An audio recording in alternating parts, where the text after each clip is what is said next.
એ મુખી બાપા બોલ જીગા ચમ ભોકા કરે છે? વિક્રમ માર પાસેથી કુરકુરિયું ખાઈ ગયો છે તો એમાં હું શું કરું?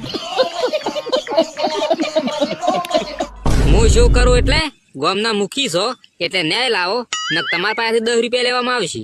એટલે જીગા મેં ક્યાં કાધું છે હું તને 10 રૂપિયા આલો? ઈ હું કોઈ ના ગણું. વિક્રમ મને કુરકુરિયાના 10 ને આલે ને તો તમારા પાસેથી લેવામાં આવશે. હારું હેડ જીગા લેતા આવું છું તારું કુરકુરિયું બંધ થા દે તો. એ રાધા વિક્રમ ને કે જીગાનું કુરકુરિયું આલે રહું. પણ કુરકુરિયું તમે ખાઈ ગયો. જાજે કાળુ વિક્રમ પાસેથી 10 રૂપિયા લેતાય. નહીં કાળુ ત્યાં જ ઉભો રહે છે. અમાર પાસે પૈસા હોત તો અમે ના ખવડાવત રાધાન કુરકુરિયું. જીગા પાસે શું કરવા લેવા આવત તો ના ખવડાય કેતા ગર્લફ્રેન્ડ શું કરવા રાખો છો? મના લોરી. વિક્રમ મેં સાંભળ્યું છે કે તું જીગાનું કુરકુરિયું ખાઈ ગયો. કે જીગાનું કુરકુરિયું હું ખાઈ ગયો